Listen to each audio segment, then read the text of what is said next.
I never can figure a way to start a podcast. I never do. No. You just never know what you should be doing or should not be doing.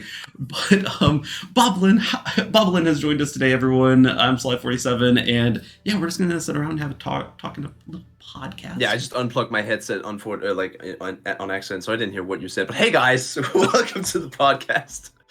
We're professional streamers Yeah, here, we're not really podcasters. good at this. Yeah, we're totally I'm good here at with this. Sly47 though. I'm here with Pabloon. Pabloon. What up, mate? Which one do you prefer to go by? And I have many names now. I have Booblin, Civilin, Boblin, Pabloon, and of course Dude, the one you met first time ever on NA when I was there. But yeah, Bob is such a fine. just doing exactly what I've done to you before. Doing exactly what I sometimes can rage over in my head. But I know deep down it's a good thing. It's a compliment. But still, yeah, It's a hypocritical. compliment when you do it once. When you do it for an entire stream, screw you. Yeah. Oh, and the ones if you know, you know. If you're one of those stream snipers, we love you. But darn, god damn it. Yeah, you're just. Oh, I didn't know how this worked. Hey, come on! I gotta do it too. We got a joke meme about you flipping off stream. I gotta do it.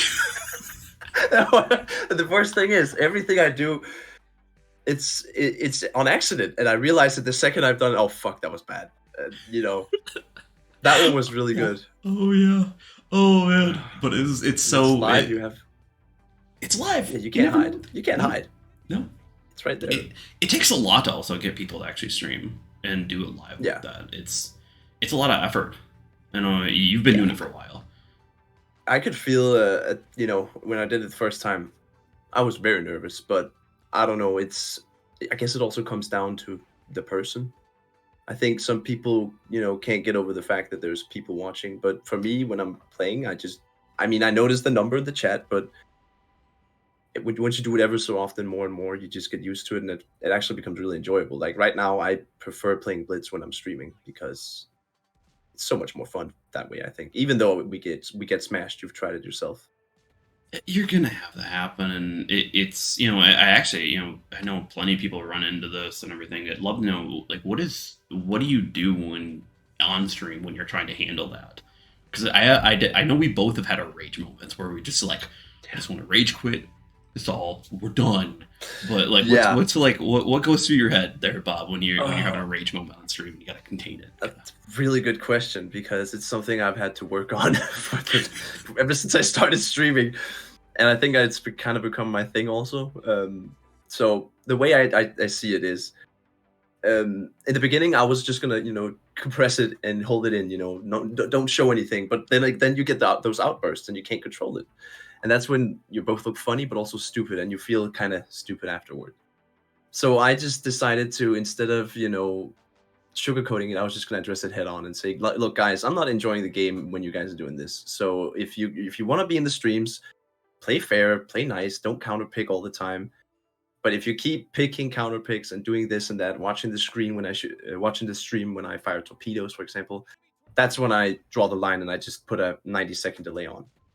And for me, that's been, I know that I have that, and my viewers have respected it. So thank you guys for that. It makes it a lot more enjoyable. But as for just common rage, I just douse it on the CVs. I just blame the CVs for everything. That makes me get through the day. Fuck Crap CVs. on CV That's yeah.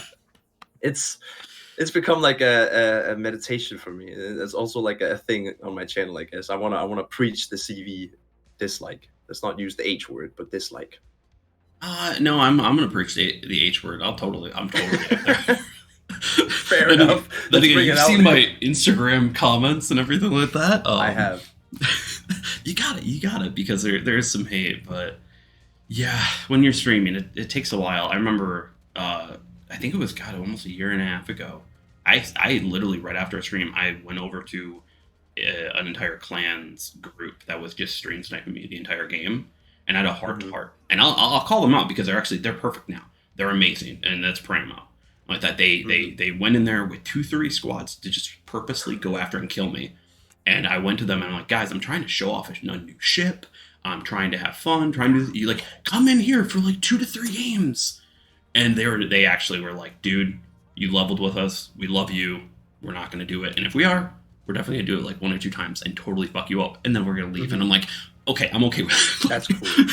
I'm okay with it. So, but I've also noticed the comments from viewers, that's like, hey, he's trying to show a ship off, and it is, that's what sometimes we're trying to do. That's why we're CCs. So I can definitely relate to that. But I feel like you handled that perfectly. I mean, in the end, we know that people just do it because they enjoy the content, they want to get a reaction, and get their 15 seconds on camera. I did that myself. Like I've told this before, when Cthulhu was streaming regularly, I was watching him, and I actually got into Blitz and Corsairs and all that because I stream sniped him. So I'm not at all an angel here. I'm also to blame. I'm also part of the problem. We all do it occasionally. It's fun. There's some camaraderie that you can build within the community. But it's just when you do it too much or you specifically counter, that's actually why, like in stream, I will berate people. I will just bitch them out sometimes if they choose like just some OP ship. Like I have to give it to, I'm betting you've run into Steve every now and then. Oh yeah, many times. Many times. Yeah, I know, right? I like him because he will most likely not pick a counter. He'll pick a ship that I'm designed to kill, and then he'll kill me with it. And I can't even be mad at it. Like I'm like, that's just good play. Like, yeah, exactly. Love Steve. Yeah. Like he brings out the Asuma consistently in my streams, and I've been killed by his Asuma more times than I like to admit. And you know what? I can only take my hat off and say mad respect. Oh yeah. It's that's how you stream snipe. Oh yeah, it's stream sniping that way, and that way you at least aren't a dick about it. Like just being like, oh, here's this hard counter, deal with it, bro. I'm like, dude, like I know you're a much better player than me. You can handle those players a lot better. Well, no, just stats wise, I think it's just you're more consistent than me. But and that's not a now on me. That's just realization. And then that's we're all completely different. fine with that. Yeah, we're different players. We play different. Our methodologies are different. Everything like that. And it's even you have to deal with it, and let alone they're like, oh hey, by the way, I'm a 77% win rate player. I'm gonna come kick your ass. I'm like, no shit, you are. I mean, it's also that's what infuriates me sometimes about it is, even though it's people that I really care about, it's good friends, fans. It's just so toxic because first of all, you request the ship, then you counterpick it, and you know where I'm going. You could watch my stream, and I know some people say they don't do it, but I'm a human being as well, and I would do it sometimes if I really wanted to get that streamer. So yeah, it's a balancing act. You gotta be. I see it as a gentleman's thing, Get the laugh, get the gigs, and then, Oh yeah, and that's what I love is when you do run into those honest stream snipers. You're like, I mad respect. I hate that I died. But mad respect there. Exactly, and there are those stream snipers that are just consistent with some ships. You know who you are. I'm not gonna say any names, but the people that just spam GK consistently, even though they like, I'm gonna play Smolensk or something. I respect that. You might only have 1 tier 10, but you still want to be in the streams. You still want to try your best, and I can also see if you're a newer player to the game. Maybe it's fun to go up against into those really try hard matches where you actually get to challenge yourself. So I think there's also a lot to be learned from those sniping streams since they are so sweaty.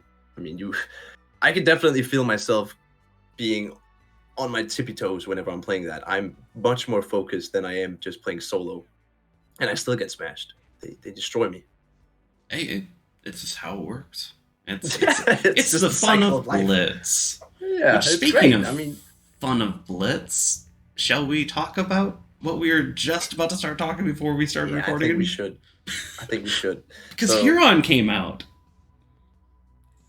Yeah, Huron. Oh, bro, what the fuck was that? It's such a nice ship at tier 7. And I can not even fathom how the rumors started that it was going to be a free ship, because people were saying that on my stream. And when I first heard that, Working Me hadn't told us how it was going to come out. They never do, guys.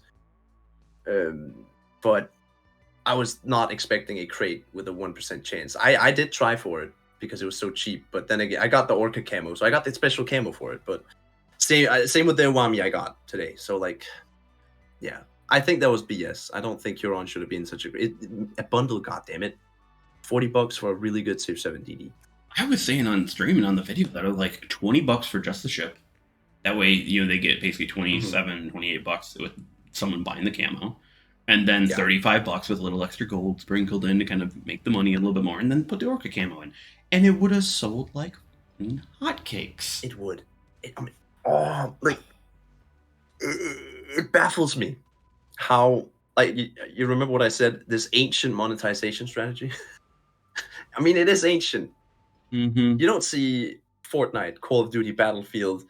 These games used to do it, but it was hated on so much that the big AAA titles, they stopped doing it. I don't understand why Wargaming's still clinging on to it. And I see it in my comments. My viewers, your viewers definitely also are tired of this.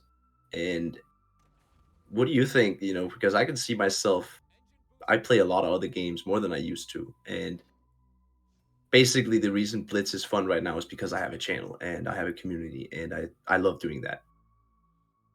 Yeah, outside of stream, I am rarely playing the game anymore. I'm really having a tough time getting myself to want to do that. And just like you, I'm playing other games. I have it downloaded and enlisted because I saw you were doing that. That looks fun. I like that. We need to try that. It's a big game to get into, so I'll let you get a good introduction. Oh yeah, and then definitely like Warzone 3.0, whatever the crap it is, just came out, and they brought back Plunder, which is something my wife and I love to play and like that. So that's there. Warframe's got Whispers in the Wall next week, or this week, whenever this video comes live, or last week. I don't know, whatever it is. But it's going to be a crazy time to play. But it's just, I'm mostly playing right now for stream, which the community makes it so much fun. Like, Blitz is just an absolute fun community. It is. And I think what recently pissed me off is added on with the Huron. But why should I be showing off this brand new ship? It's going to come out into a fucking crate, or a reward tree that no one can actually physically grind for, or a sonar sweep that's $100+. There's no motivation anymore. I noticed this past year, every event, I've not been looking forward to any of them. Usually Halloween, birthday, all the Black Friday, all these things we've had in the autumn here and winter, it's been so lackluster. I will say this Christmas event, with the 24 days of free gifts and these deals, I think this is a very nice touch, because the deals are better than usual crates, but still, it's gambling crates. And I look at other games I play, Enlisted, I'm going to use that example. They have events all the time where if you 20,000 XP is around 4 to 5 battles in that game. That's 2 to 3 hours sunk in. If you play that every day, you're going to get a free premium squad, that it could be a plane or a tank or squad of soldiers. But it's something that would cost $50. But if you invest that time, and it is possible, it is not impossible to do, you get it. And I'm so excited for that. I come back to these events all the time, and it's the same in other games. Why has Wargaming gone away from that? You, as somebody who works in the gaming development industry, can you see any reason for this? So, clarification. I actually don't work in game development. Oh, sorry. I work in app development, but it's fine. It's fine. There's so many different areas right now of programming. It's you either specialize or you're basically a web developer, and no one cares about them. Sorry if you're a web developer, but I'm betting you're feeling or a full stack developer. I feel bad for those guys right now. But no, it's the thing is I wanted to become a game developer, and when I wanted to go into programming, I actually was going to go into school for game development, and I went out to the school that actually to tour the school that I went out for, and the guy previously worked as like one of the lead game designers at Activision. Like that, he was going to be teaching the whole C# category, game development category, and he was going to create a whole thing. And he, was like, I really want to get into it. He goes, do you like working 60-hour weeks? And I'm like, no. He's like, do you want to have a life? I'm like, yes. And he goes, don't get into game development. Don't get into game development unless you're passionate. Yeah. And then he said, if you want to get into game development, I want you to go out, get a regular old programming job for 5 years. And then after 5 years, build your own physics platform and physics engine. And with that, create that engine, create a small game demo. If you do that and walk into my studio, because now he's back in the industry and like that, If you show up at my door with that and you showed off and I like the code and how it all works, you're hired that day. No interview process, you're hired. Because then you have the skills. You can do something. Well, you have the time at a job to show that you can work that job, and then you also have the passion to work on a side thing to make it all happen. And it's just he's like, no, Solo. do that. Don't go to school for game development. No one's going to hire you directly out. And what you're going to do is you're going to spend 3 to 4 years in QA, QE, testing, and you're not going to code a goddamn bit. And then you're finally going to get put in there. But okay, so now let's talk about programming. In this, so to me, I look at this that the monetization model that Wargaming uses is actually a current model that many other games use. I just believe that they are taking the worst aspects and then forgetting about the free-to-play player and the FOMO ideas. So when you look at the industry, I use Survivor.io. I played that for a little bit there. It was a fun little stupid side game. 15 minutes of fun, killed a bunch of stuff. It looks cool and everything. Flashy lights and everything. If you did not play a particular weekend for an event, that item wouldn't come out for another 9 months. So you were basically forced to. Yeah. If you wanted to be relevant. You want to play, you got to be on. It's like Warzone right now. Do you want to actually know the map? Do you want to do everything? FOMO right now. You have to do it. What is making a person play besides maybe personal challenges? And that's if they offer a shipment like that. What is making a player want to jump on when there are thousands of other games using fear of missing out in their games? What makes you want to jump on Blitz right now? Nothing. Like I just said, Enlisted has caught my attention. Something else has caught your attention. It's absolutely true, and I didn't even realize this aspect that this is all of gaming industry right now. Mm-hmm. Like it's basically FOMO. Yeah, what is the purpose besides logging in right now and getting your daily reward that you get? Which, hey, they're giving away an Amagi camo. Awesome. For the 15 Amagi players on the entire world, and like that, Soulfire being one of them. That's basically it. Like. I like that. I liked it, but you have to build in this reason to play. But then their events, we look at the events. Why do we even play that? Because there's so much grinding to do. God, what was it? This last one, it was almost, at first I was pissed. I made a 6-minute rant video about the Louisiana event. I was super freaking pissed. And then I noticed, crap, actually. the Blitz challenge. Oh my God, I read this all wrong. All my numbers are off. Actually, they really weren't, because all of a sudden you had to do 10 games a day, 10 battles, win 5, and then get an MVP. Most players, that's, of course, 70 minutes for the 10 games. Like that. Winning, let's say you're a 50% average, so you have to play another 10 games, so that's another 70 minutes. And like that. Oh, and by the way, if you have a 20-ish, 15% MVP rate, now you're talking about what? A potential another 8-9 games? Yeah. To get an MVP. So now you're talking about 4 hours a day. Ideal. And that's just for a portion of what you need to get in order to get the Nebraska. The last good early access event was the Zine. The what? The Zine. The Schlieffen line.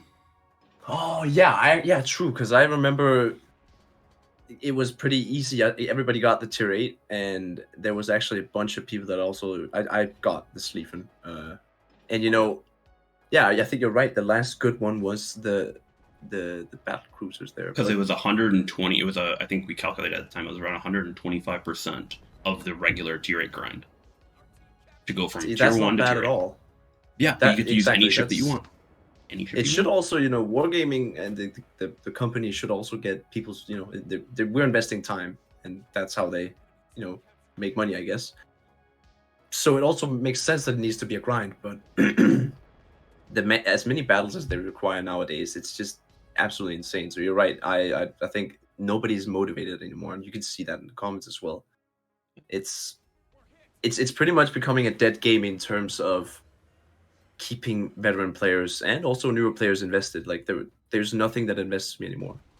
I also think that the amount of new ships that come out, it's almost like too much. I don't know. It feels weird to me.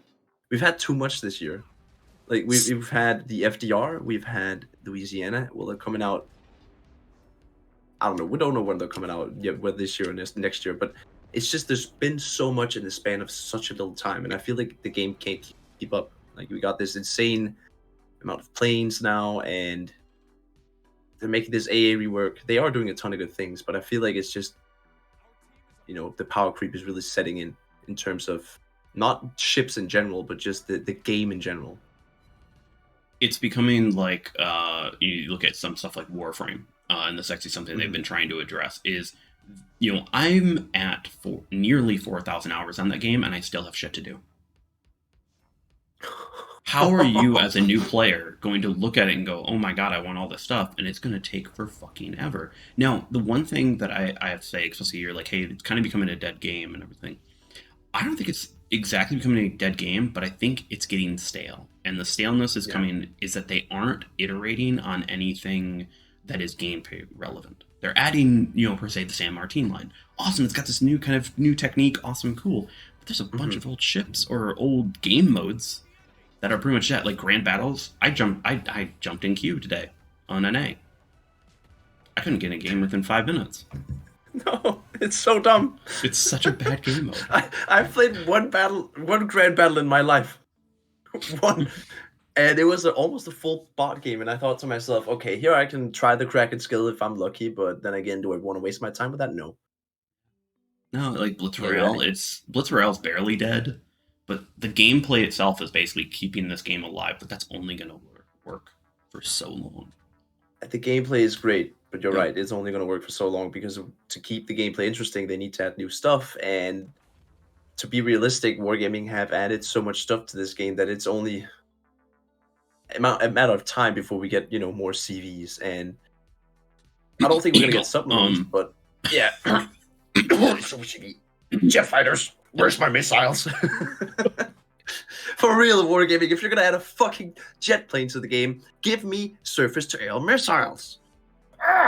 Yeah, someone last night was going completely conspiratorial and being like they're changing and updating the AA in order to add in like tier 10 or tier 11 in super ships and add in jet fighters, and it can't be a coincidence that they're gonna add a super CV, and a month before they're announcing that they make an AA rework. Yeah, I don't know, man. Wargaming. I like the fact you can see that it's a bad thing for the game, but where's Forrest Sherman Wargaming? Oh my Where's god! All the fun Red is infecting everyone. Can we get the Illinois? Maybe that'd be kind of fun too. Illinois, yeah. The Condi. Why do we get the Eagle instead of the Condi? Like, yeah, that's my bias. Sorry. Hey, where's that USS United States? Oh yeah, I would love another Midway. A Midway with me. faster planes. Like no. So talking about CVs. Yeah, let's go right into it. That's a good idea. That's a good topic. You asked me something that I would change in the game and everything like that before we jumped on kind of coming up with ideas for questions, and I just keep on going back to the idea is I want Dutch airstrikes to be dive bombers, but I want them to change up a little bit, and I want them to be dive bombers, but what I would really want is I want to add in that skill that's like, hey, the less you move them, the tighter the boxes. That gets down to it, so that like if you're literally sailing straight for 18 seconds, yeah. So it shrinks in. It shrinks in, but once you move it resets. So every if you can predict it, just like a dive bomber, carpet bomber from Dutch, you could get the prediction if you're good at that. That is a skill. That takes certain skill and game knowledge. And then it tightens the spread. I think that's a great idea. Like, if you're just sailing straight for 18 seconds, you deserve to get hit by every single fucking bomb on that plane. Like, that's what I would. I literally want this thing to be like that second turret is totally. Like, that's what I would want. You can't repair that. Nope. Yeah, no, you're done. You're done like that. But that's like it would be like. But at the same time, if you're willing to sail that for straight that long, you deserve to get punished. But that is a a give and a take. That's like, okay, cool. All you have to do is learn how to turn. And you can dodge it and make it and have it that way. But I don't know. What would you change? I know dive bombers is a pretty common thing. Actually, yeah, I think that would do a lot for me. But my biggest thing, I made a video about it, is this making CVs use a skill so the team can see. So, CVs spot everything, the perma spotting. I think that ruins a lot of gameplay for DDs, especially. I think it would just be more fun and incentivize actually learning mechanics and gameplay and stuff if the CV could choose when they could spot for the whole team. That, along with the dive bombers change, I think that could make the CV class a lot more fair, at least. Because I think the reason for me and a lot of players is dive bombers, man. There's no skill, and they can spot and deal damage without taking damage. That's the whole thing. And sure, the CV class is not supposed to take damage to deal damage. That's just how it works. But at least make it a little bit more fair, in terms of what we can do against it. Yeah, they literally just dodge, as much as people like to say so. That actually needs to be able to be a thing. And heat-seeking midway bombers. Before you go on, I don't know if you know this, but once I started streaming, I was under the impression that if you were turning your ship and you had dive bombers locked on you, you would increase the chance that you would dodge it. I don't know if common sense is, not a thing in wargaming, but to me that makes sense. But apparently it's not like that. Mm-hmm. I was shocked, dude. I was shocked to hear that. Yeah, what was it? XC Terry is doing a bunch of videos on dive bombers and kind of where they hit and everything like that. And he's found that like even the dispersion skill really doesn't actually affect that much. With that, so really? it's. I think if I was watching the video, everything correctly, but he just was like. And also he proved something wrong, is that generally I thought it was an oval shape of where the bombs dropped. It dropped in an oval. Yeah. No, it just drops in a square. It makes it just even a more square. hard to it's harder to dodge then, because if it's an oval, then you can get go straight on. The length of the ship. Mm-mm. But if it's a turn, there's still a good chance that a portion of your ship is in that reticle. Okay. Yeah. Yeah, I don't know. I mean, torpedo bombers, I've never had anything against, because you can actually, if you look at your map and you see, okay, he's about 5 seconds away. So when he's 2 seconds away, they're going to initiate the attack. So I just got to start turning now. Yep.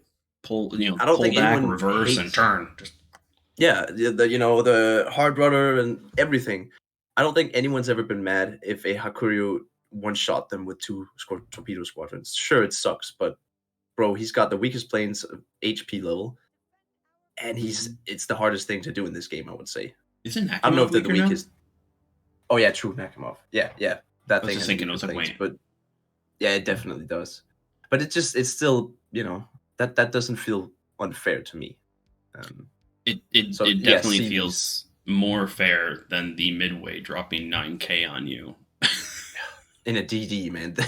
I think there's no worse feeling actually than starting the game, seeing, okay, the flank that I spawned on and chose to go down, this is where Midway is going to go with his planes. Okay, there's 2 dive bombers. Hopefully he doesn't go for me. There's a German battleship behind me. No, he's not going to go for me.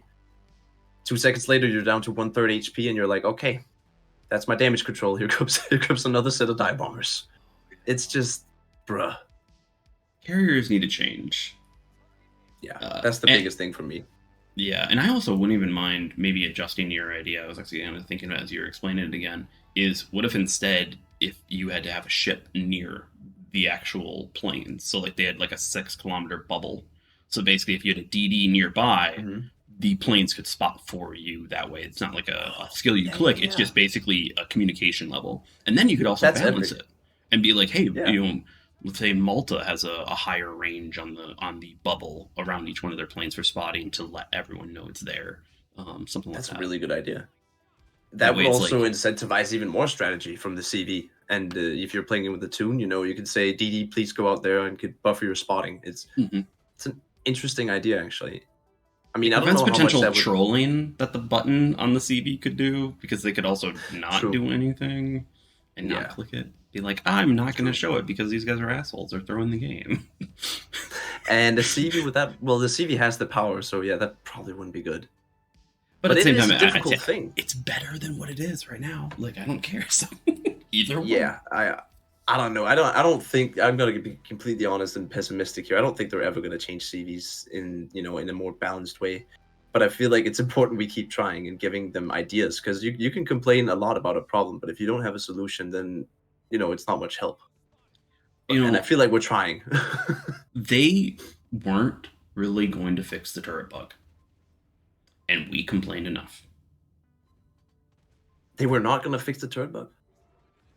It was a complete rework of all of their tech for how aiming works because the code is just so old. They had to So rewrite it. that's why they didn't want to do it. They really meant it when they said it was going to be a hassle to do. Oh yeah, but we bitched enough that they realized that hey, if we want to earn some respect back from our community, they have to. I mean, they earned a modicum of respect from me, but you know, it took 3 years too long, if you ask me. But it's fixed.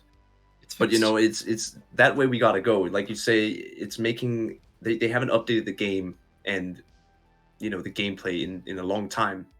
They've only added new ships and stuff. More of this, more AA rework, more bug fixes, mechanics reworks, everything like that. Like heck, I would love a commander rework eventually. Oh my god, yes. I've been asking for this, and I don't want. I would love PC. I don't.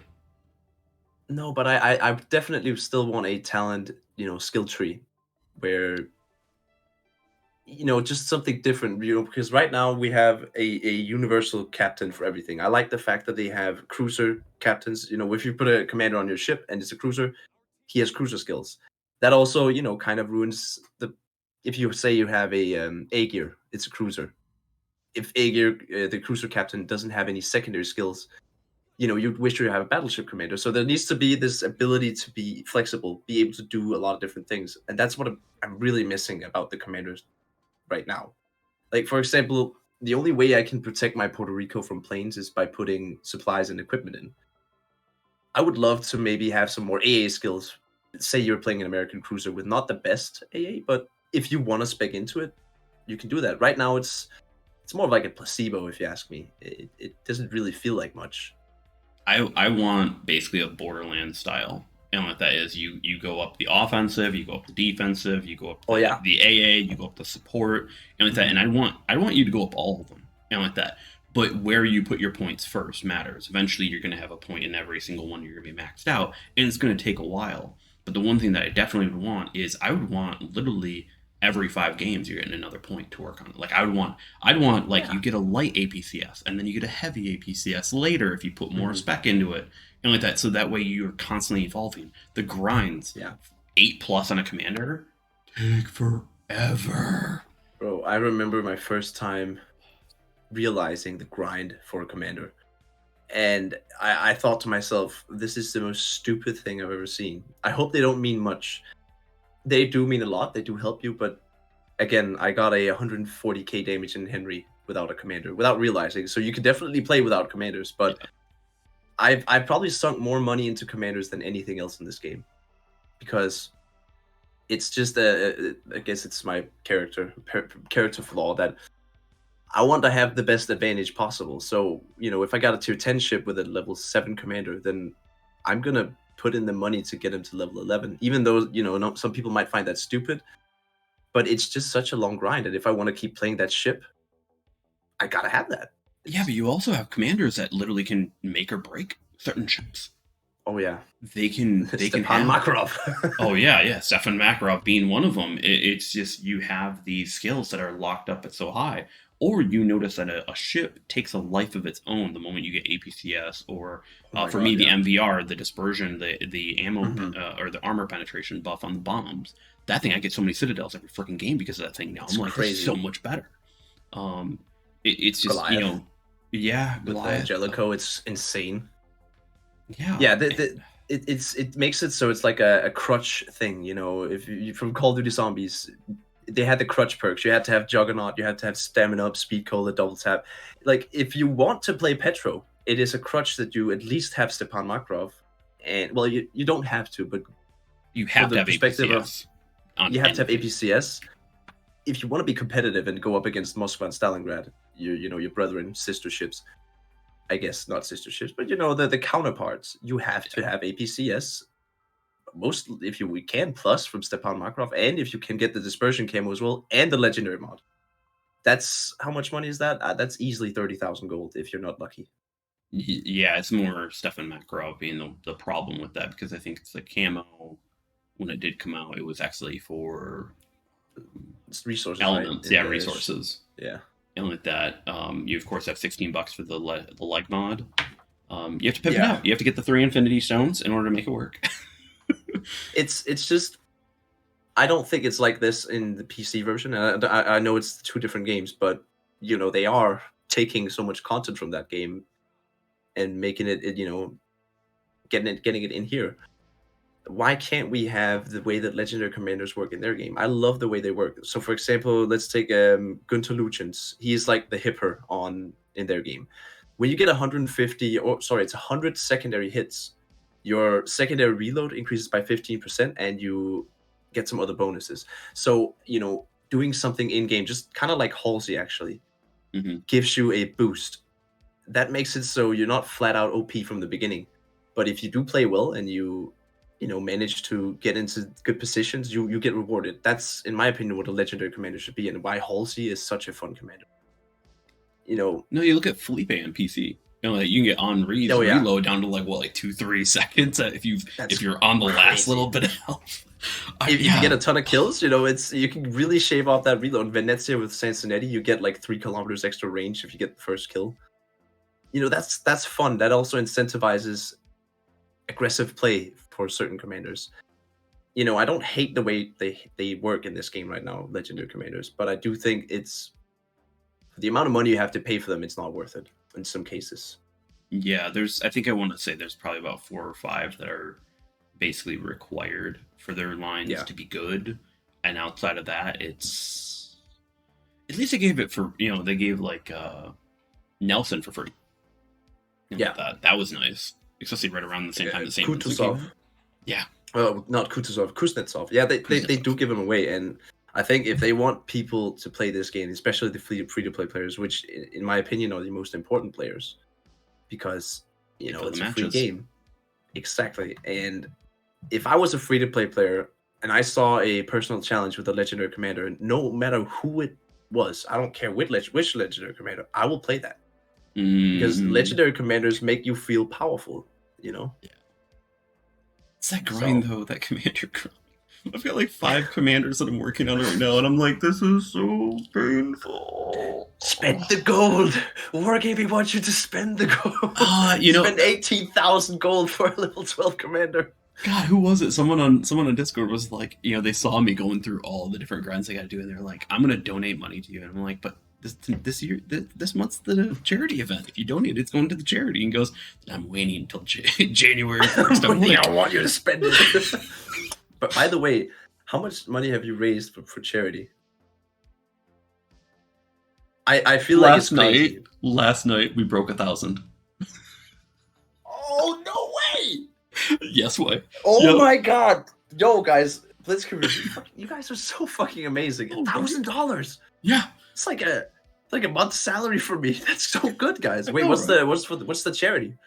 It's for Best Friends Animal Shelter in the U.S. It's basically trying to make all U.S. Animal shelters no kill. So I think is love animal charities. It's me and my girlfriend, we have 2. I don't want to call them strays, but cats that got abandoned by the family. So I understand. You mean the cat distribution system? Got you. Yeah, get adopt if you can. If you can't adopt, that's fine. But it's beautiful. It's nice helping little helpless animals that we kind of domesticated, and now we don't want to deal with them. It's just a little sad. Oh yeah, no, so that's a good charity. Oh yeah, my cat, wherever she is, she's probably out there with my wife. She probably has both cats laying on her right now. That, but yeah, I know. She's probably like, I'm sweating my ass off, but I can't move. They're both sleeping. I love when cats get, our cat, we call him Bismarck. I don't know how I got my will on that one, but that's a great name. He likes to lay on your chest when you're like watching TV or something and you can't see anything. I don't know. It's annoying, but you gotta love it. It's cute. Oh yeah.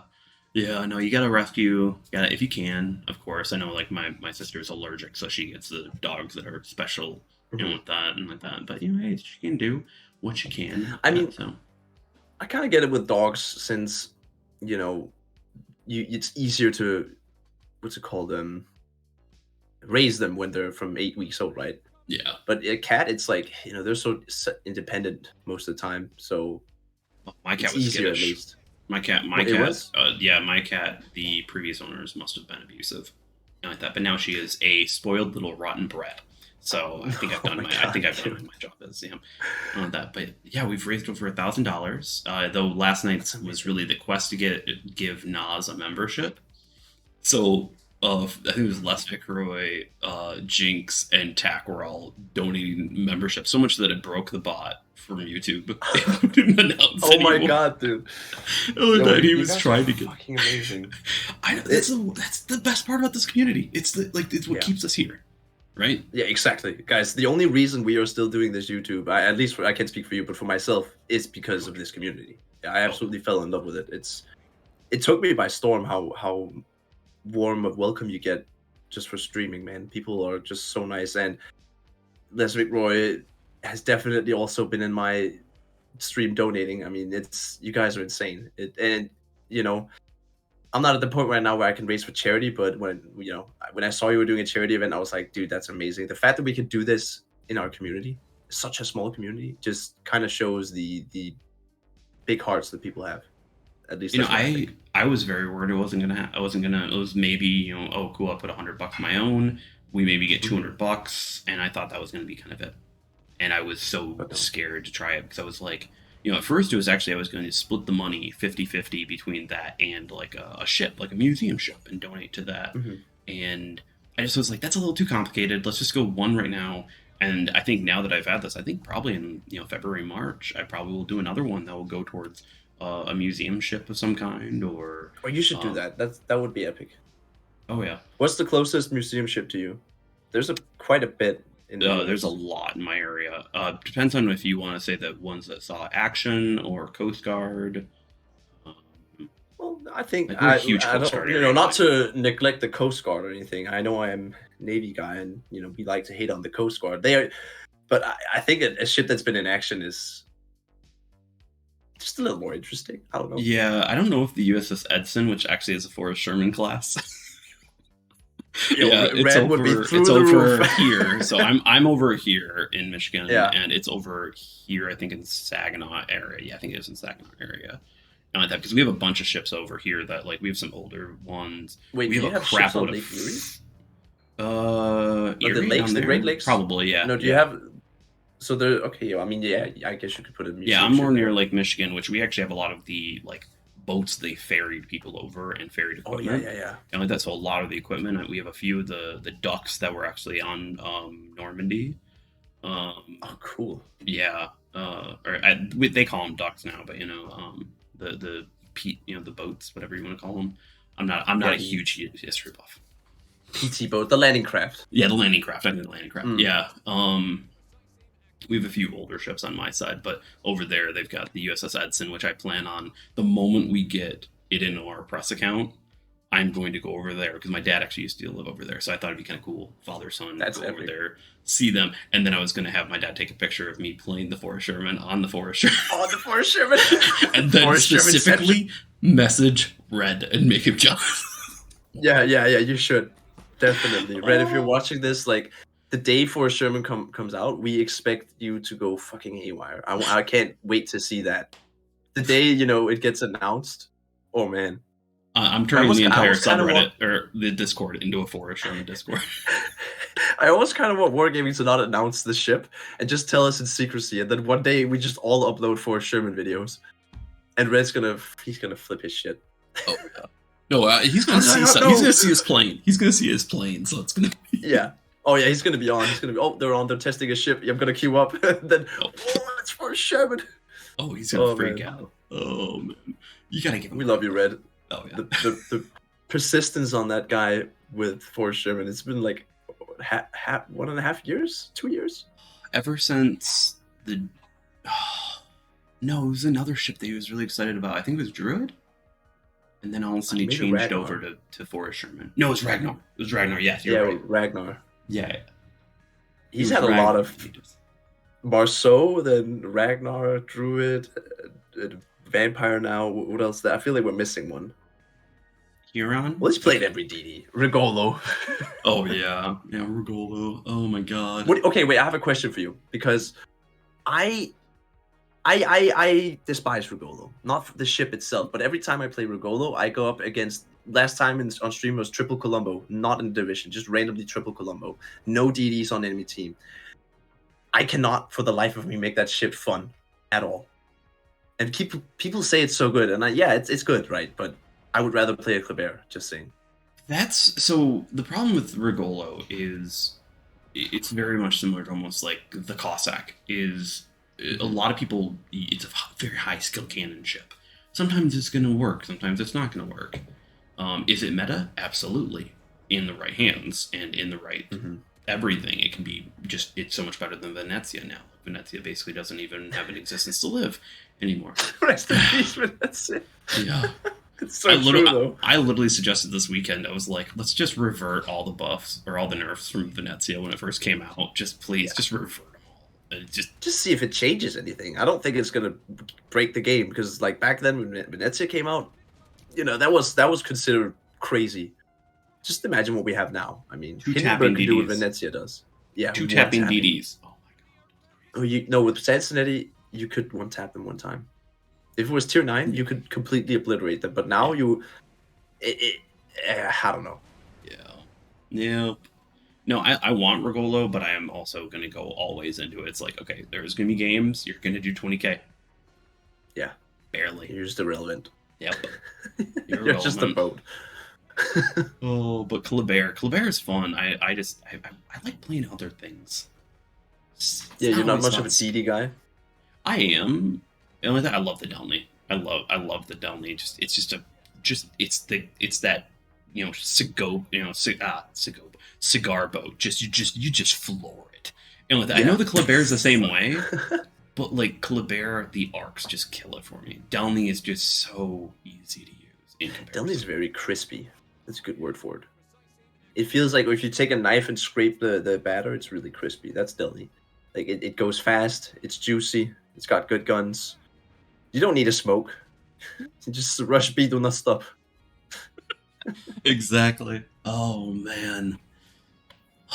Delny's good. Yeah. No, I personally I like a lot of boats. You like what? I like a lot of boats. Gunboat? Not Hindenburg. I'm so glad I don't like Hindenburg.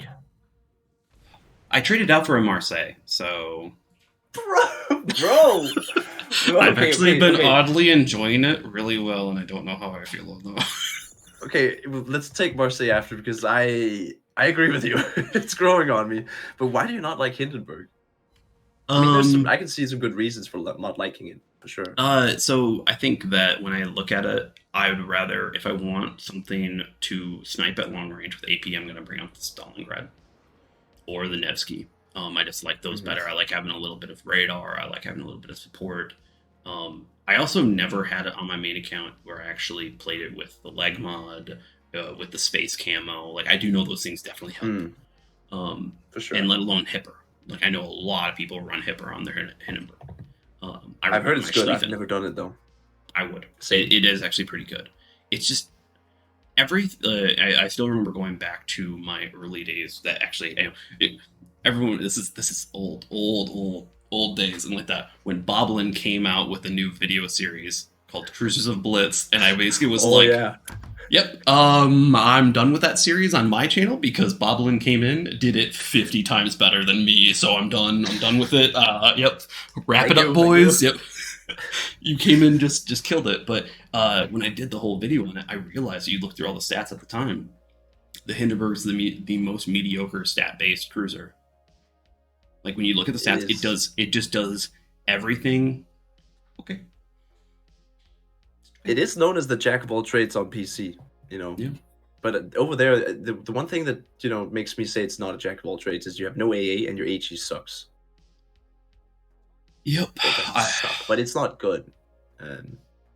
I think I'm very biased on Hindenburg because it was my first ever tier 10 tech tree. So that was mine. Oh, Sao, bro, don't fix Sao, but just give Sao a little bit better AA. I don't think it's gonna be fine. I think actually the carrier changes we talked about earlier, where they're not going to get spotted necessarily from the carrier and telegraph to the entire team, that'd probably make the Zao. That would make it go from almost borderline playable to meta almost immediately because it is still, I will look at it, it is the most powerful ship in the game. It's Period. insane. 9% fire chance, fast reload, insane torpedoes, DD level stealth if you run the legendary mod. Yep.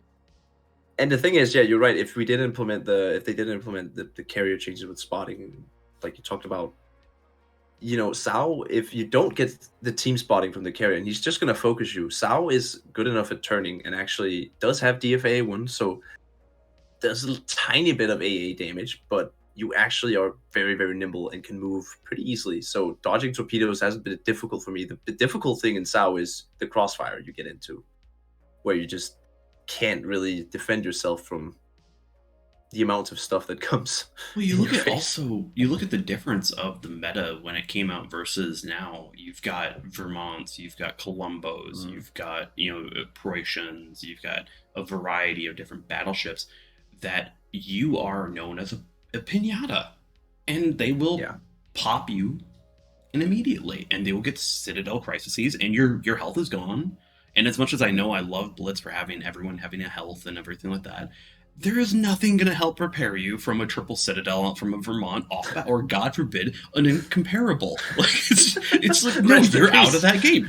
You're done with that game. And then let alone, of course, you always have that one single CV dive bomber group that just follows you, just goes right to you, and then bombs you and kills you. Just goes right. Yeah. But then you have those games in Sao where you get over 130,000 damage, and it's just, who said this ship was bad? I still, one of my highest damage games, unfortunately, it was a botnet. It was like 180k in it. Like that. It was one bot. It was one bot, one cruiser bot.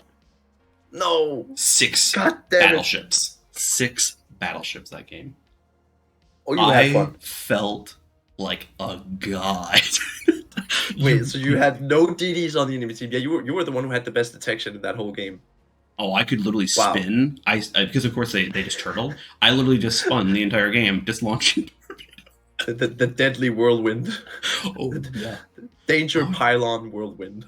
Oh yeah. No, it's Zao is incredibly powerful, but going back to Hindenburg, it's just so mediocre. I always felt that cruisers at tier 10 needed to have a niche. And that was the whole reason I made that whole my cruiser series and review series, because it was just, they needed to have something, and everyone had something in the bucket along with that. And it was just, what do you do here that I couldn't do better in this ship versus this ship? And I mean, it's kind of interesting to look at, because if you look at Des Moines, for example, came out same time as Sao, original ship. The only thing that needed to be changed on that ship was a little bit of extra range, and that thing is, I would say, completely meta. Can work in any game. You have AA, you have support, you have crate guns, and you can battle tank. So I would even say that Des Moines is very much more a versatile jack of all trades ship, but somehow that survives better in the meta. I think that has to do with the amount of smokes and planes now. Sao can't spot out a Smolensk in a smoke as easy as a Des Moines can. So I think that what makes a cruiser good is the capabilities it has. Like, Worcester is still very relevant. Anything that has radar and good AA is relevant in this meta, and that's just a little bit sad, to be honest. I mean, you can, with enough skill and experience, you don't need a radar to shoot somebody in the smoke. It's not that difficult. But at least having decent AA to defend yourself, that's I feel like that's what makes a meta cruiser. Like, look at San Martin. Thing has the second best AA in the game. That thing's not going to be power crept anytime soon. You have torpedoes, radar, AA, and a steroided up rapid fire. I mean, oh yeah. No, and it's in my opinion, like, the Henri suffers the exact same problem as the Hindenburg. Is in a CV match, it's just going to get punished because it just doesn't have enough AA to hold up. No. Marseille kind of has enough, kind of.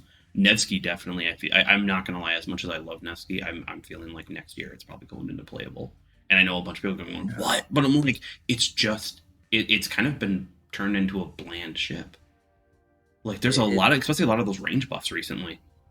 Mm-hmm. It doesn't really have a high range on it now. It's just above, or is it just flat out 15? I'm pretty sure it's 15 flat out. I think it is. I think it is. I feel every time I'm playing Nevsky, I just feel like if my team is not somewhat capable, I don't have enough time to deal the damage necessary because you have good guns, but they are 180s and they don't deal as much damage as you want. So you're right, Nevsky could definitely go into playable. If you look at the new ships coming out, we have the Pan-European DD line with the Polish majority of ships, right? The Gdansk 210. Yep. Then there's the Commonwealth cruisers, heavy cruisers coming out. They just got announced. The Japanese battle cruisers with the Bungo. Yeah, the Bungo line. I'm kind of excited for that one. I am too. And what else is there? Because I always go back to the idea: battle cruisers that are classified as cruisers in Blitz suck. Battle cruisers that are classified as battleship, amazing. Very nice. I think the only exceptions I can put to that is Kronstadt, Aegir, and Siegfried. Those ships are almost battleship-like. Yeah. But you're right. It's Schlieffen. The only thing that keeps that thing down is AA suppression. Plane suppression. But if you don't have a CV, you can break out and do 100k in 2 minutes. Oh, we That's did powerful. on stream. We did Vampire Napoli Schlieffen. With that, yeah, that didn't work the way that we wanted it to. Stormiel died from torpedoes because we had, I think it was like 2 Shimas launch all their torpedoes into the road. Oh no! But Stormiel kept me alive, so I could kill them with my Napoli. Nice. Dude, he died. As a guy commented on my video with like, awesome concept, but fuck you for showing this to the community. Now it's gonna ruin the game. And I didn't answer the comment because I didn't need to. If you have any brain, just shoot all your torpedoes in the general direction of that smoke, and you're gonna hit something. It's a goddamn Schlieffen in there. You can hit it. Oh yeah, yeah. No, it's but it's fun. It's really good if you make it work. It's not as broken as Triple Louisiana. No, in January. I feel like it should be impossible to queue up with more than 2 Louisianas. And if you're playing a CV, you can only have 1 Louisiana. We saw it on stream. You and I did it. I did it once again. You probably tried it also a couple other times.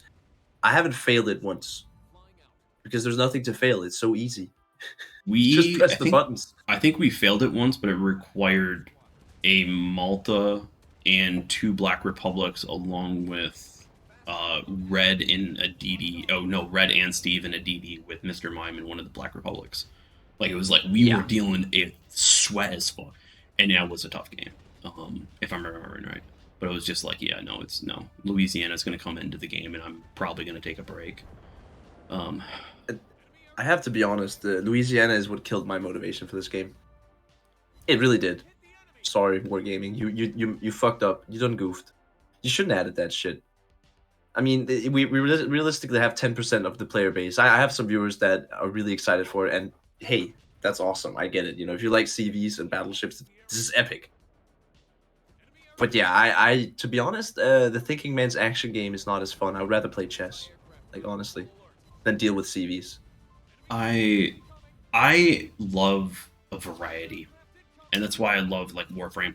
And with that, I have my spores laden queen of death, and I have my little butterfly that's a murderous killing god, and then I have my gunslinger that's an aimbot. But I've got hundreds of more things to play, and that's what I love about Tier 10 is there's so many viable Tier 10s. After Louisiana comes out, that viability just. And I hate playing the same damn thing over and over again. I hate it. I love having a variety. Yeah. You can make a flow chart now after Louisiana came out. Let's say you're playing SAO. Do you have AA? Yes, no, no. Okay, stop. Play Worcester instead. That's what I thought immediately when I saw the Louisiana the first time and got my hands on it. I just started crying, laughing. And for myself, just sitting there like, okay, it's either, AA or bust. If you don't bring AA, just quit it. Like, imagine playing GK now. I still remember live testing. I was averaging 100k. Yeah, same here. No, Bob, you average 100k on a bunch of different ships. That was the first ship I've ever averaged 100k in. And I can tell you right now, Besides it was like sleeping. I felt like an NPC. I actually, just for my own humor, I put on the Oblivion NPC music. Just because it was so fucking stupid. Just sitting there. I mean, I could be I could be I could be making homework while I'm playing this stupid ass ship. Just, oh, a dive bomber for you and a dive bomber for you, and let's put the fighters over that guy. Oh, look, there's a GK. Let's ruin his day. Yippee-ki-yay. Time to die, motherfucker. Oh, yeah. Oh. I'm a CV main, but now I play Battleship. Don't hate on me, guys. I don't play CV anymore. I'm sorry. My God. But no, yeah, what's the fucking point in playing this? Oh my God, it was bad. It was so bad. And I still remember I was messaging Granddad and a few other people because I had games and I had to do this. I pimped out the perfect Conqueror Nelson setup and I went out there and I got less fires on average in the Conqueror than the Louisiana. Yeah, dude. So it was like, Conqueror, what do you do here? What do you do here? You don't do anything. Even if you wanted to play HE, it's not viable anymore. Just play Louisiana. I mean, I bet if you combine the HE bombs with the HE shells on Louisiana, you can get more fires even if you wanted. I mean, I did that too. Set a fire on a ship. I don't even think you need the HE. You just need the bomb. Just have AP. Yep. I actually think we tried that on stream. We did, Louisiana's planes only, and we won the game easy. I mean, you know what? I in Enlisted, I also play. I play as a pilot. You know, mostly I do close air support. Dude, but the thing is, in Enlisted, you need to do some clips of you flying because that looks. You gotta put danger zone in the background. Dude, you are doing amazing. I have so many clips. I have a clip where I get a 15-man with a mosquito, and it's just.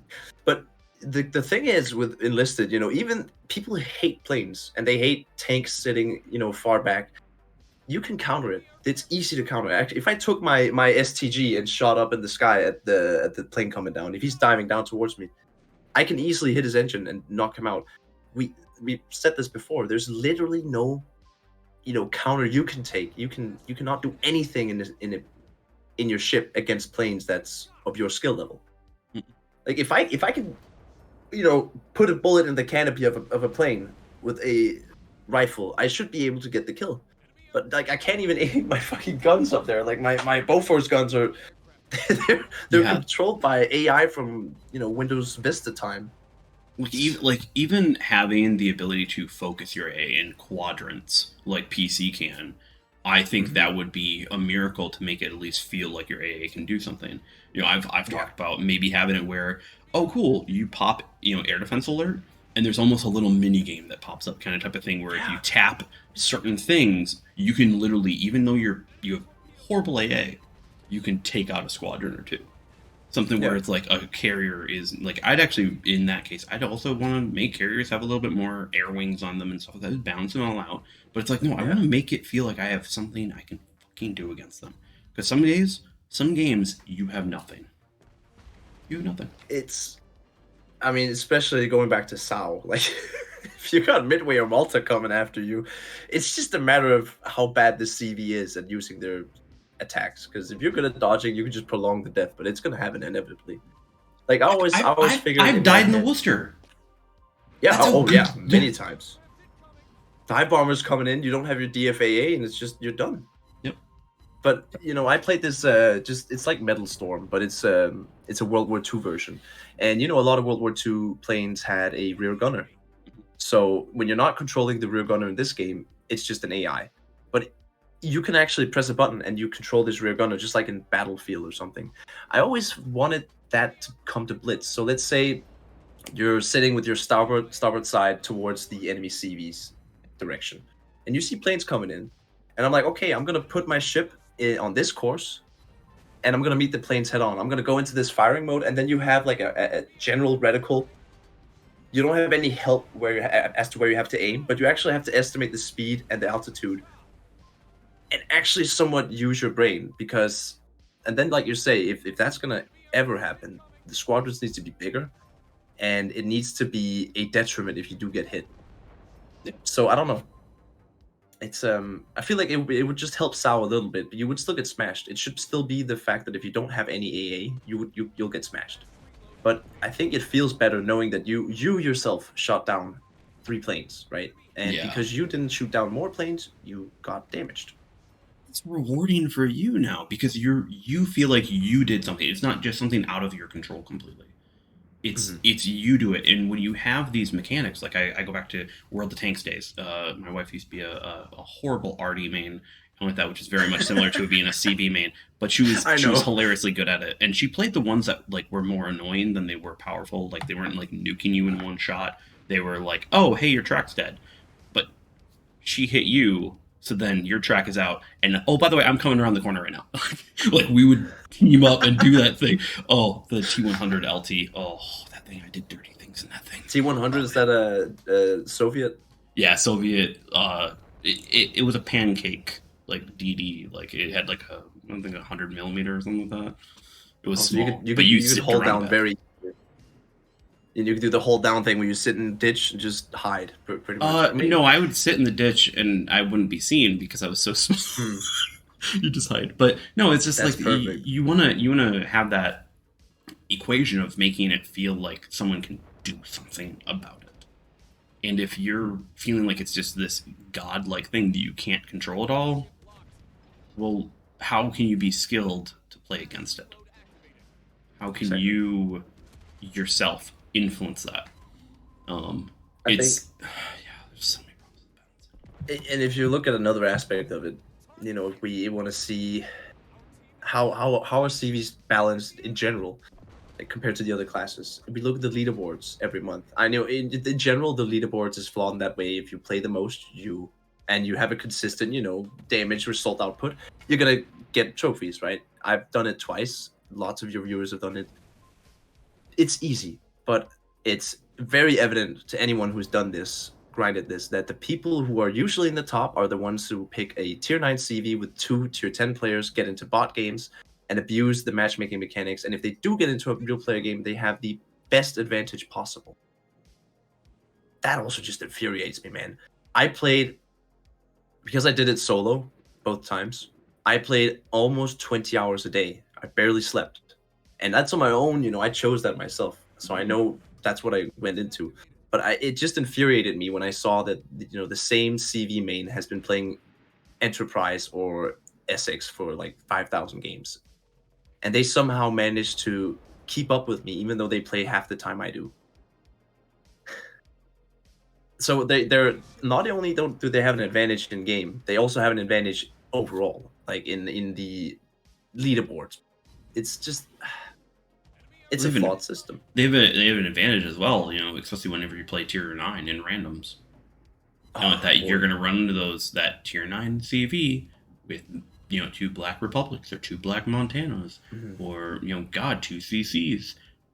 I've been grinding the Takahashi. It is a fine ship. It's like the Shimamoto. It's a fine ship. The Mhm. matchmaker is fucking killing my will to play this game. I'm Amen, getting bro. I heard. I agree. I have gotten so many 120k games loss.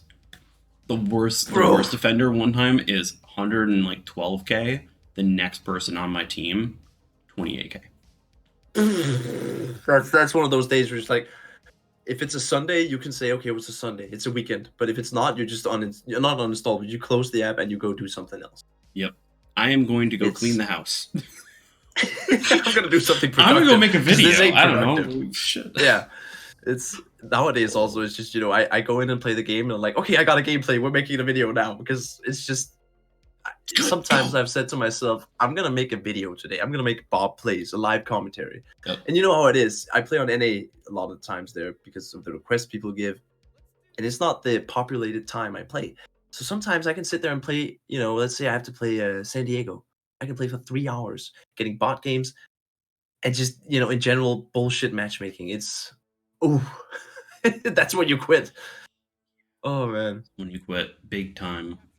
Oh yeah. No, we still love the game, don't we? we do because the It's community.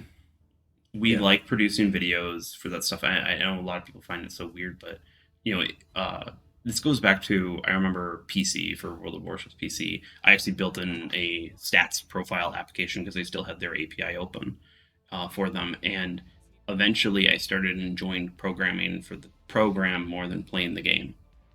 And I'm starting to get to the point where I'm enjoying creating content for the game than actually playing the game Same. anymore. And I mean, that's not a good sign. no, it's a bad thing. It's actually been not a worry, but a kind of a frustration of mine the past couple months. Because I've noticed myself, I want to make content on the games I play, but I also don't want to make it seem like the viewers who came to our channels for Blitz, get sidelined, right? I want them to feel like it's still the priority because deep in my heart, I still love Blitz and I want to make content on it, but it just goes both ways. If we don't feel like it's fun, then it's just not going to be good content either. And it's a difficult conundrum, right? You don't really know what to do because you want to enjoy gaming. You don't want it to become a chore to sit down and play a World of Warships Blitz game, and I think you don't even need to be doing YouTube to feel this way. It becomes a chore at some point. It has for me at least, and that's a negative. And if Wargaming isn't watching this, like we want the best for this game, but the way it's looking right now, like how can, like, once again, go back to the whole idea is how can I be excited about a new ship coming in when it's going to come in for either $100 on a similar sweep, or God knows how much money you're going to spend on a non-guaranteed crate? How can I, as a content creator, look at that and go, I'm going to put up gameplay footage of this ship when, like, yeah, I felt this way. Trump, for example, my video got demonetized and stuff for copyright, and sometimes I get mad at that because new ships gets a lot of views, but for the Trump, I was like, I don't even give a shit because even before we knew what was going to come out in, I just knew it was going to be unobtainable, and the fact that they made it just as unobtainable as the FDR, it's laughable. I could see it with the FDR. They didn't want to inflate the tier 10 servers with a bunch of them because then I would create a horde of angry players. Trump is going to sell like hotcakes when it comes out. People were going to go. I said to myself, Bob, you have some extra budget for Blitz this month. Yep. If the Trump is going to come out in a crate, I will try for it. It came out in a crate, but there were like 7 other low-tier ships that I could not give a rat's ass about. And then a ship that I really want for 0.02%, and I can't even buy it for gold. I have to buy other crates. You have to go these fucking loopholes to get it. Like, shut up and take my money. I just want to buy the ship, man. Yeah. And we can't do that. Yeah, you're absolutely right. I'm no motivation to produce videos for these new ships. Like the Admiral Schroeder, which is a combination of Admiral Hipper and Aegir, secondary focused Admiral Hipper. I'm really looking forward to it. But to be honest, it's only for us. Yeah, it's only for the CCs and the whales. Like, we're the only ones who get to enjoy these ships, and I almost feel guilty about it. How do you feel about that? Sometimes when people say, oh, how do I get a CC account? I want to get all these ships, but I don't want to pay the money. And it's like, we shouldn't feel guilty because, it is work you put in.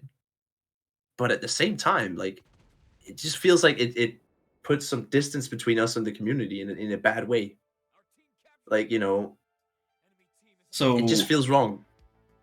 That's kind of where it's like, how can I be excited? How can I show this off when I know that, when I literally know exactly who in my community right now, they're freaking on Discord right now while I'm streaming this.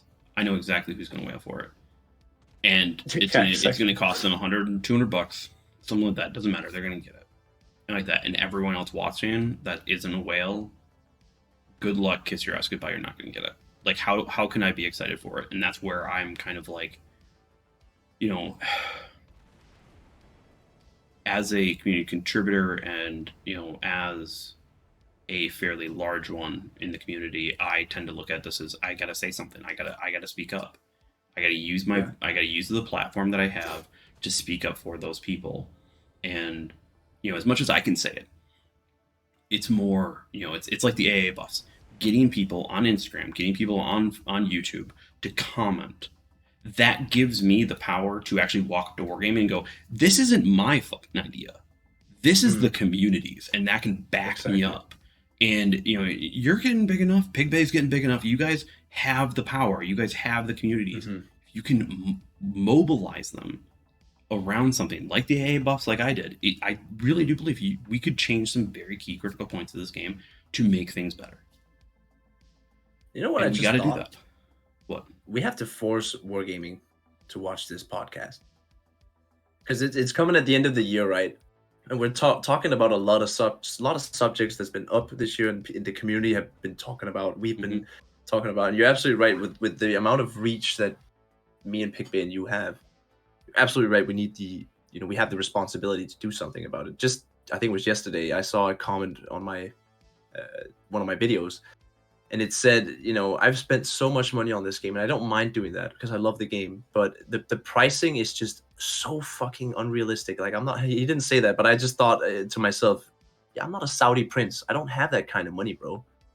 And sure, if you do, it's in the grand scheme of things, $120 if you're, well off and you're doing good, it's not a lot of money. But the fact of the matter is, not everybody wants to spend $120 of their hard-earned money on something that might not even be OP. And that's just be realistic. If you want to spend that much money, you're expecting to get something. Like, not Smolensk caliber, but something that's viable. And not every premium is viable. Well, you have to look at. You can also look at it in something that can really help prevent people from kind of, going through that mentality of only $120. Let's say you work $20 an hour. So you make some pretty decent money, $20 an hour in USD. Yeah, you're making some pretty good. That's 6 hours of your time. Is that ship worth 6 hours of your time? Are you going to get 6 hours of time benefit out of that ship? Are you going to enjoy it that much that you want to spend that much money and that much of your hard-earned time working in order to acquire that? And that's post-tax. Like, the only reason I became a whale is because when I was in the Navy full time, you don't have an opportunity to spend money on the ocean. So for me, as a young guy, I had more than I had ever been used to. But ever since I stopped having that kind of income, it wasn't feasible. Like, before I became a CC, I was actually, it was dumb, but it was kind of like I felt I had to do it, get the ships so I can post videos on them.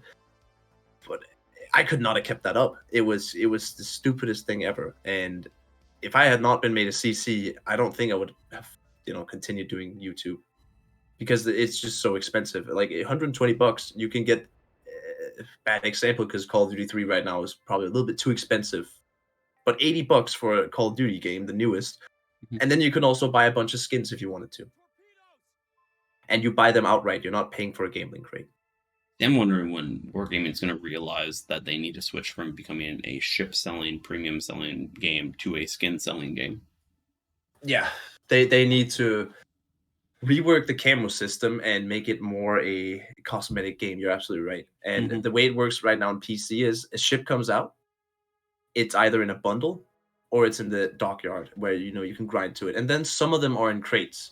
But I'm pretty sure that most ships that are in crates, let's say it comes out this year, 2023, sometime 1 year later, it's going to be in a bundle. I have not seen that for a tier 10 ship ever since Marceau. So I've been selling premiums recently. I'm not seeing any of those crates, those like guaranteed crates where like you pay 14,000 gold and you're guaranteed a ship within this crate, and like that you only hit it once. Like, I'm like, no, I'm not. If they're not doing it, I got shit to buy. Yeah, exactly. There's so much more interesting stuff. Like, you know what, Wargaming? You know what I did today? I bought a rocket launching armor personnel carrier in Enlisted. I could buy that outright because I was like, that thing has 10 rockets and a machine gun. I want that. That's cool, bro. I want to sit on the beaches of Normandy and just launch rockets. In World of Warships Blitz, though, hey, the Ragnar, that's a nice ship, man. It got AA. It's like an Elbing. I love Swedish ships. Oh, how do I get it? Oh, it's a 1% chance. Okay, I'm just gonna buy 10, and you get railed. Wargaming, I could have spent $35 on your game, but I didn't. No. I haven't even bought the Blitz Pass because like that Blitz Pass is a middle finger to the community. That Blitz Pass is an absolute like. West Virginia 41. Like I think my title was, wait, don't we already have this thing? Yeah, For the video. that was so funny. Like, That was so funny. what do we need this? Especially right Who after asked the for this? Rodney. Especially right after the Rodney. Like the Rodney Bro. was a good Blitz pass. But this one, Okay, I want to say one thing. Like the latter half of this year, except for Christmas, the Blitz passes have been fire. I actually think it's been really good. I'm remembering Tashkent 39, Rodney, and I feel like there's one more I can't pinpoint, but they've gotten better. That's one positive. mhm. Oh yeah, I have an idea. Let's find all the positive things that happened this year.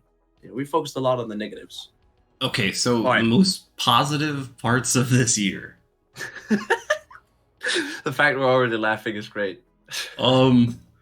Yeah, because the problem is I've begun the work. A lot of people don't know I do a whole year-end video and like that. Oh yeah, I'm expecting that video.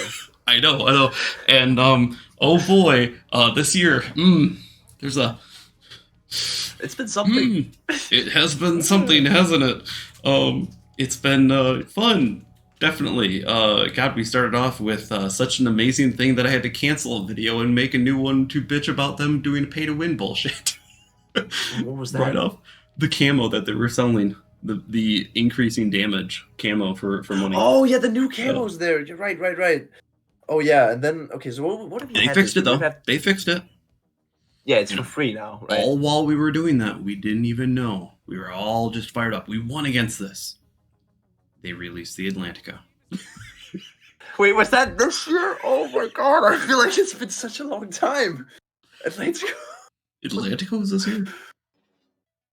Mm-hmm. Knock him up. We've had 2 tier 10 CVs this year. That's great. Oh, That's great. And I can't Nakimov complain. really was not a bad. Like Nakimov, No. it feels like your A actually does something even on mediocre ships, so it's not the craziest idea. Yeah, I actually don't hate Nakimov. It's just more the fact we got 2 tier 10 CVs. But Nakimov, you know, sometimes actually I like seeing that on the enemy team because then I know if he's going to focus me, at least I'm going to get a clear sky. That's something. Exactly. And I actually like getting clear skies. It makes me very happy. Okay. It's great. Yeah, that started off the year. Positives. Yeah, the positives of the year. Personal challenges were introduced. Collection books True. were introduced. True. I still think they need Frames. more collection books, but they're doing good. Sorry, what were you saying? Frames. I don't know. It's just small Yeah. cosmetics like that shows your, you know, your experience in the game. I feel like there's not enough of that. Once again, it goes back. They need to become a skin making company. They're not a ship making company. They're a skin making company. Come on, how many space camos do we want? More Schlieffen, please. Where is it? Wait. Oh my god. Where's Austin Space Camo? Where's a good Smolensk Minotaur Austin? space camo? Minotaur is probably the coolest one they've released this recently. Also the Edinburgh one. I really like that one. It's just why Edinburgh? Why Edinburgh? Who actually plays that ship? Like, you know, as a I grinded the line. I've gotten to Minnow. I just want to play the tier 8 now. I don't know many, but there definitely is some out there. If you're out there, you're lucky you got a space camo for it. So we're actually the few and the proud that actually get to tier 10. I think a lot of people tend to forget that actually a lot of people stop at tier 8. Really? Like, yeah, DFA and Terry, I know, are definite tier 8 players. They are not big tier 10 players. So we're a part of that community that Right. continues on. Because tier 9 is already that, like, we could probably start counting and on the end of our, you know, with one hand each, name the good tier 9 tech tree ships. Yeah, very true. It's a rough grind. It's a rough grind. So then you get to tier 10, and now it's potentially sweaty as all get out, even though I see tier 8 way more sweaty in my opinion. But, Oh yeah, I agree. It's just, to me, I think a lot of people, it's that realization of going, oh, we're actually a part of the few that do keep on going. And it's weird, but you're right, because I noticed, you know, people asking for low tier content. But have you noticed when you upload low tier content, there's not as much interaction with the video? I've always had the feeling that people wanted to see high tier content more than low tier content. But I guess maybe that's because a lot of people are in low tier and they, you know, they want to see what's going on up top, right? So I actually So I always had the idea. Yeah, I talked to I think it's Highfire, and with that out of the PC crew, and with that I keep up with him occasionally, and with that because I used to play with him on PC, and the way that he described it is that when you're showing off the lower tiers, you're showing off to the people who are actually grinding the line, going, okay, they're just going, do I need to worry about this ship? Is it going to be bad? When you show higher tier, it's showing everyone who is potentially interested in that grind. And of course, that audience is a lot bigger than it's the ones that are actually grinding the line. Because, of course, everyone looks at they don't want to look at the journey, they want to look at the end goal. They want to look at that final bit. So yeah, to know if it's worth it if you wanted to go to the top. Yeah, it makes sense. It makes sense. Yeah. But it's even though I've stopped that content. You stopped? I've stopped. Besides new ships, I've stopped. Actually, all. So pretty much, in my opinion, uploading just general, at least for me, general content, general stream clips, and like that of any ship, I'm just not doing anymore. I'm just uploading shorts, Thursday videos, and new ship content with This Weekend in Blitz. That's it. Because currently the view rates are cratered, even on tier 10s. It's the only thing I'm uploading right now is also new ships, and the only reason I am uploading other stuff is because occasionally I do play a couple games of Blitz, but I still want to produce content for the people that subscribe to the channel, right? But the fact of the matter is that all we really do right now is just post new ships, because that's all there really is, right? I mean, what is there to look forward to in Blitz other than we were trying to be positive here, and it didn't work. Oh no! I forgot. Yeah, it took us like 5 minutes, and we were right. But I guess this kind of shows the state of Blitz right now. I mean, PicBay made that video about the popularity. I think he hit it spot on. I think it was a pretty good guesstimate right there. That it's not dead, but like you said, that it's stagnating quite a bit right now. It's not. I also think we're getting a changing of the guard. A changing of the guard in the developers or in the community player base. So I think we're finally having the veterans that have been around for 3-4 years. They've got no new content, no new anything to work on. The game's gotten stagnant. They're going to move on. It's you look at Warframe. This happens every about 2-3 years in Warframe. Is that people play it, they upload a crap load of content, and about 2 years in, they're just like, I'm done with this game. And then all of a sudden, someone else comes up, takes their spot in the community contributor, and that's going to happen to us. In my opinion, is we're eventually going to go to a different game, try it out, and the main thing is to make sure you don't be that asshole that sticks around too long. Because when you stay around too long, then you become this asshole. I have an idea in mind, at least. Yeah, when you stick around, where you're just all of a sudden you become this grumpy old person that keeps on playing the same old fucking game. Oh, this game sucks because it changed. Yeah, and you make clickbaity content and all this other stuff, and you just become mundane. But we at least have an amazing community that we can keep on streaming, and we do that, and that's what really keeps us going. I actually feel like one of the things that's probably grown the most positive thing about this year is, for me, it just hit me, is the growth of the community. I mean, I don't know what the highest viewer count is for Blitz, but we had over 100 viewers on the Rule of the Wave finals. That to me tells me something, at least. It tells me that people are still invested in this game and they want this game to grow. So, to have a somewhat positive note, that to me really motivated me to keep going with this. And think of this as like a dry spell. Like, it's just going to suck for a couple months now. And at some point, I'm going to get motivation back. Something's going to happen in Blitz. But it is hard getting through these droughts, I'd like to call them. So I can't say anything due to NDA.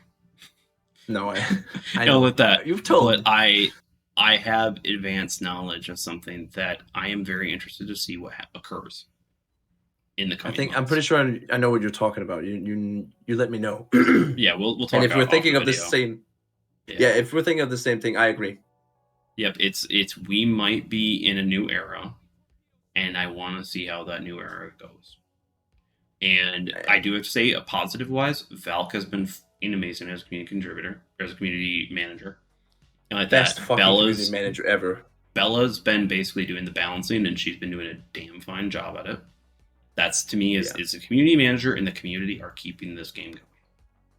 That's what I don't know if Val can Bella watch our videos, but please, if you two are watching this video, guys, we love chatting with you. What you do for the community is absolutely amazing, and those two people make me feel like they give me a lot of faith in this game. Like, actually, to be honest, they're the only reason that I have faith in this game is because of those two people. And if you don't know who they are, but they're the community managers who we talk to, give feedback and stuff, and they are some absolutely fine people that really deserve more praise than they get, because they follow on the Wargaming banner and, well, get generalized into this group. And Wargaming are also people, so we need to remember that sometimes. I think that's easier for you to remember since you've been in that kind of field, but especially gamers like to shit on developers without really realizing what it takes to create a game and what it really means. Like, I have no clue.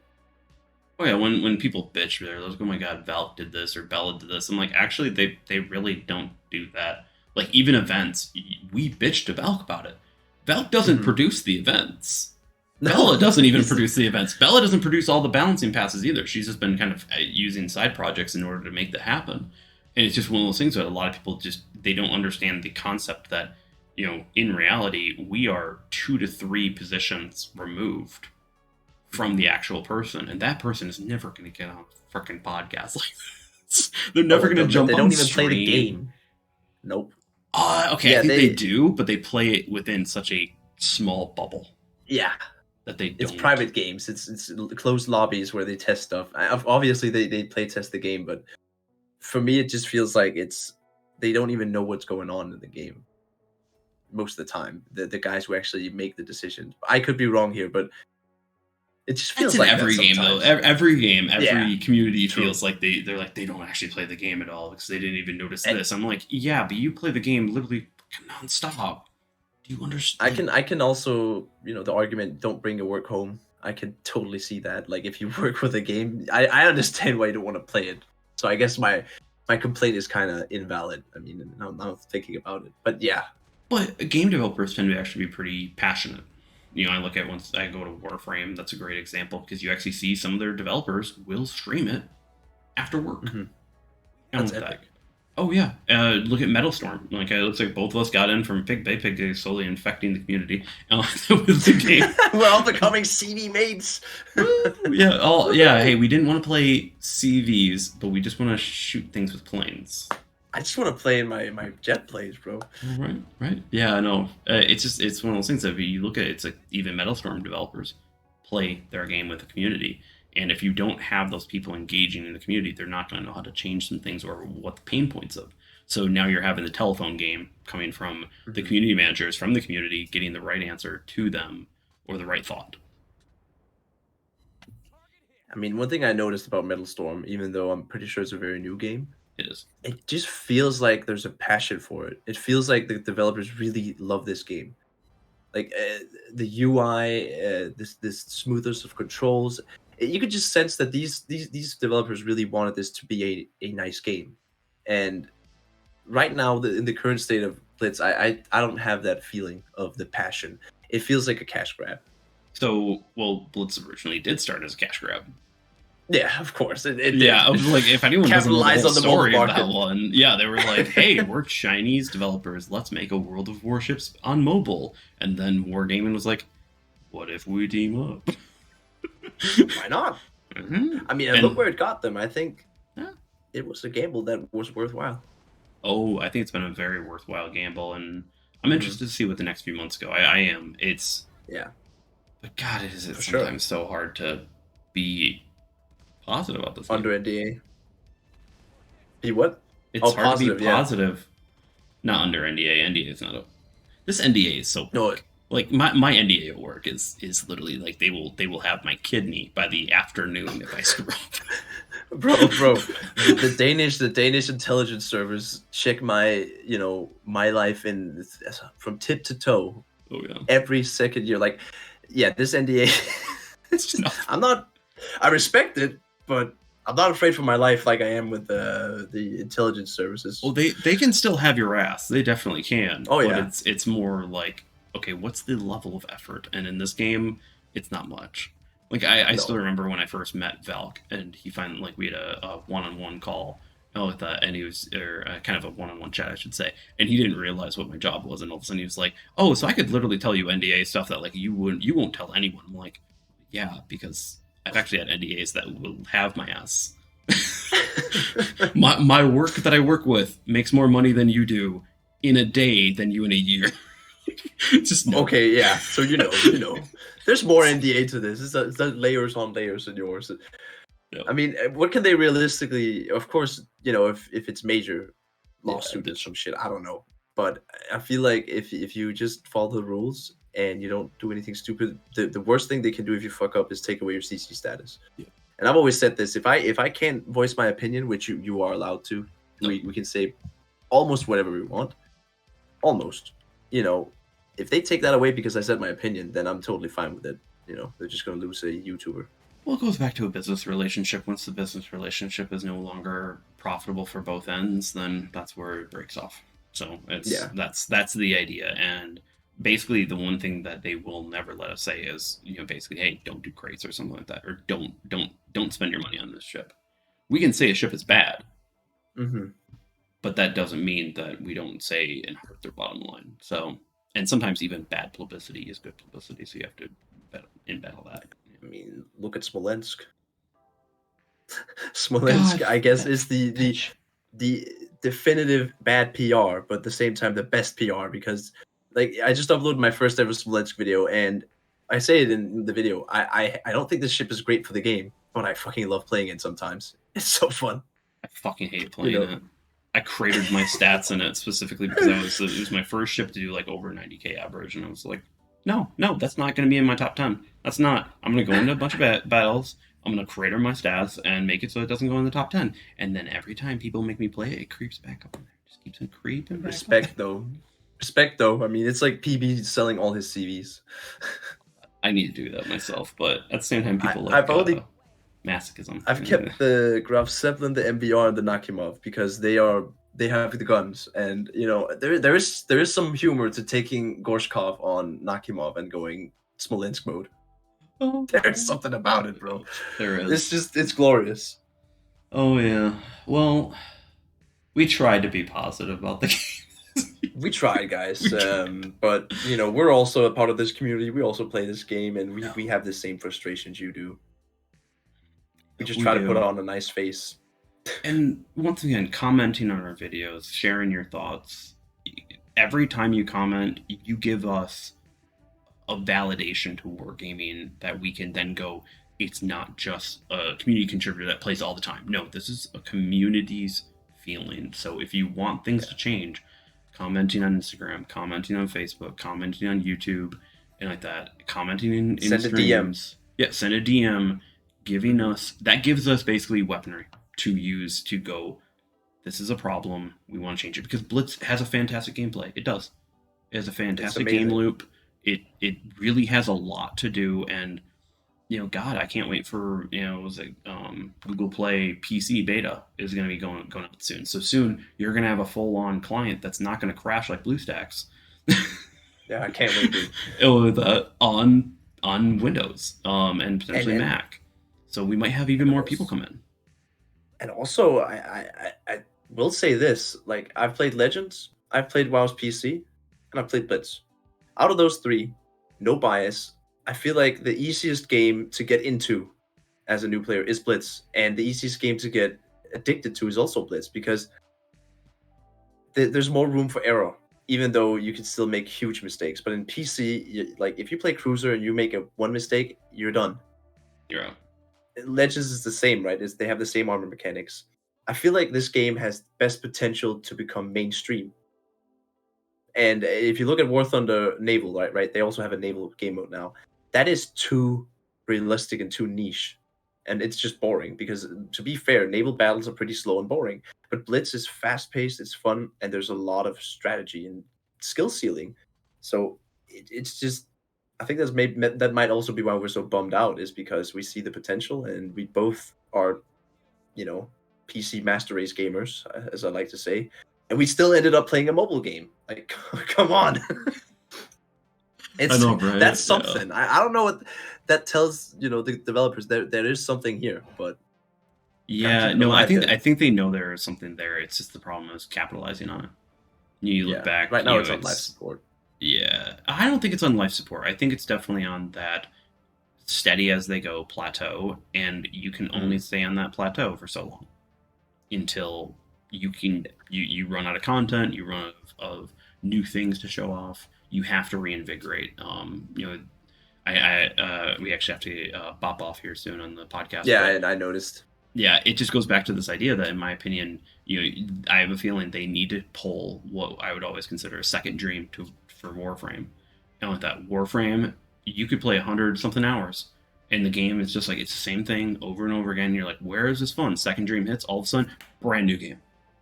And with that, it was a lifeline to a dead game, and it created something brand new. I don't know what it's gonna be for Blitz. I think it's gonna be a mixture of commander rework, some balancing, mechanic changes, just kind of a general overall, maybe even a PC release on the Google Play beta. But I do feel like this game is sitting on its laurels, and we love it so much. We're creating content for it, and we want it to succeed because we love this community. It's fucking like last night, seriously, like fucking shit. I made like $600 for a charity event. That is insane to me. That is the biggest milestone this community has gone through so far, I would say, in my eyes at least. And it just solidifies the fact that this game is something we want to spend time on and, help grow. So it also just we need to get that same kind of feeling from, the game developers. At least that's the way I see it. Yeah. And if you want to have your voice be heard, comment on this video, comment on Boblin's video, let us know, give us ammunition to talk about that. Spam this video to Valk. Maybe he'll get the entire team to watch it and like that and listen to this, because I do feel like we did cover a lot of key critical concepts in this. So, but tried to be nice as well. We tried to be. We're sorry if we came off as assholes wargaming, but yeah. Sometimes you could come off as assholes as well. I'm just sorry to say. Oh. 0.02% Trump. I just said it, dude. I just said it. I mean, 1% Huron. Yeah, 1% Huron, 0.02% Trump. Yep. Yeah. But all right, everyone, and thank you for joining us for this potential 1 hour and 30-minute podcast or something like that. Hopefully, I can whip this out pretty quickly, probably before Christmas, or maybe even this week if I get lucky enough. But Boblin, thank you for joining over on this channel. Everyone, go over, give him some love on his channel as well. Give him a subscription. Give him 2,000 subs. Get him up there. Maybe one day. Maybe one day. Oh, it will happen. It will happen. It will happen. You make amazing content there, Bob. Thank you, bro. Have a good day, everyone. And don't forget, if you want to support the charity cause that we are doing this month on this channel, you can by joining up on anything on YouTube, Patreon, or anything through the Linktree link down below. Have a great day, everyone. Peace. See you guys.